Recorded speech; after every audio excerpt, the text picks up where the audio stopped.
Well, strong to severe storms will be possible for some in the Arklatex on Wednesday, followed by another chance for stronger storms on Friday, and then widespread and beneficial rain just in time for the weekend. I'm meteorologist Jake Lambright. Let's talk about everything that you need to know as we go through this week. We'll start off with a look here at your severe weather outlook for Wednesday. You'll notice a slight risk for those along and north of the I-30 corridor, and then a marginal risk for those in light green. Now, the greatest threat for those stronger storms will be in the slight risk area. In fact, I really don't think those of us in the marginal risk will see much of anything, even in the way of rain. So let's talk future track and what to expect as we head into Wednesday afternoon and Wednesday evening. We'll start off right around dinner time, 6 p.m., and you'll notice while there's really not much going on in the Arklatex, we see the start of some of those strong to possibly even severe storms developing just off to our northwest. Now, stronger storms on Wednesday will stay very isolated like this. What does that mean? It means we're not looking at like a big line of storms that impacts a good portion or a wide swath. These little storms impact very small areas at a time. So again, Wednesday afternoon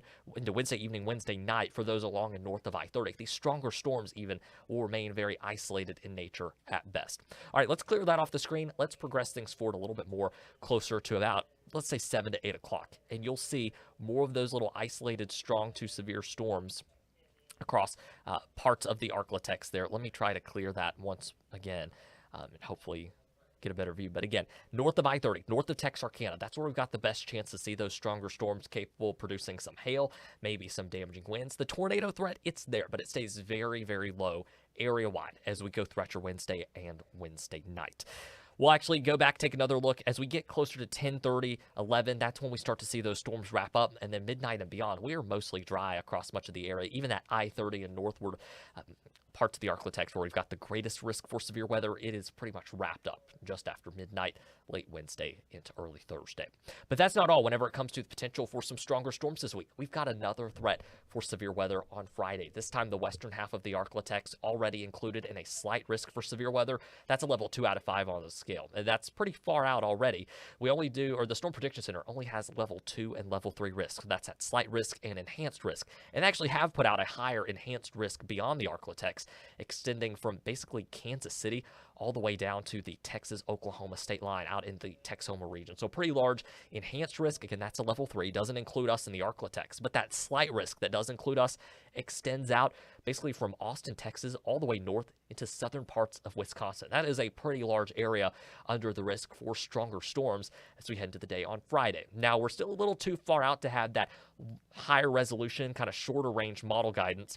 So I wouldn't focus in too much on the specific time that long-range future track has here, but you'll notice as we get closer to dinner time and beyond Friday, that's when a line of storms is expected to move through the Arklatex. These will mainly pose a damaging wind threat, maybe some small hail, and the tornado threat, it's there, but it should stay on the lower side, at least with what I'm seeing so far. Again, that's going to be Friday evening into Friday night. Most of Friday night should stay pretty quiet after midnight, and then you'll notice Saturday we've got more rain on the way. Now, the severe potential isn't going to be 0 on Saturday, but it should be much lower, and at this point, none of the Arklatex is actually highlighted in a severe weather outlook for the day on Saturday. Of course, if that changes, we'll make sure to give you the first alert, but for now, things are looking like more just beneficial, widespread rain that we really need for our area. It sticks around through the afternoon, but by dinner time, most of that rain should begin to wrap up for us in the Arklatex and shifts into more central Louisiana and parts of southern Louisiana. So rain chances during the work week are going to be very, very low. You'll see even Friday, I've got a 20% chance of rain in the forecast. That chance of rain is actually higher, again, Friday evening, Friday night, and then rain chances should stay elevated Saturday, Sunday, even through the first half of next week. Just looking at things Tuesday, March 3rd, through next Tuesday, so only looking at that 7-day window, the 3rd through the 10th, we could see widespread totals of rain in the Arklatex anywhere between 3 to 5 inches with some locally higher amounts. This is great. This is going to help us put a dent on those drought conditions. We still have lots of burn bans. In fact, much of the Arklatex still remains under a burn ban, but whenever it comes to completely busting the drought, we're going to need more than 3 to 5 inches of rain. Here's a look at the latest drought monitor as of Tuesday, March 3rd, and you'll notice much of the Arklatex dealing with severe level drought. That's a level 2 out of 4 on the drought monitor scale in that darker orange shading.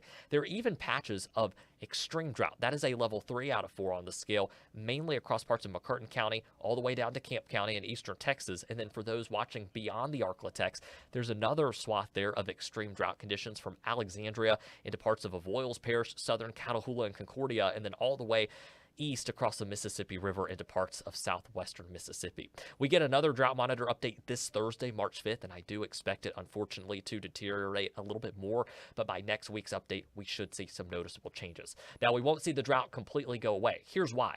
In a 30-day window for counties and parishes in that lighter color shading, we would need 7 to 11 inches of rain. Now, thankfully, we're not seeing that much in a week's time span. That would cause some issues for us. That 3 to 5 inches of rain will put a good dent in the drought, but again, it's not going to bust it. And then for those East Texas counties and then out toward Claiborne and Bienville Parish, as well as Lincoln, Jackson, and Wynne in the darker orange shading, you would need 11 to 15 inches of rain in that 1 month time frame to completely bust the drought. So again, not looking at a drought busting rain this time around, but some noticeable improvements we should see, not with this week's update, but with next week's drought monitor update.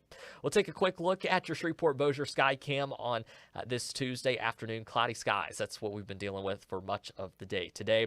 A quick look here at your First Alert 7-day forecast. And again, rain chances are going to be a little higher north of I-30 after sunset on Wednesday, probably about a 40-50% chance of rain. And then as we head into Thursday and Friday, rain chances low end during the day. Friday evening, Friday night, rain chances will be higher. From there, rain chances staying elevated as we go through much of that 7-day forecast and into the first half of next week. Don't forget, you can always see video updates like this and also the latest weather updates first on our website, ksla.com/weather. Of course, we stream a weather update for you every weekday at 10:30 in the morning, the First Alert Weather Breakdown podcast.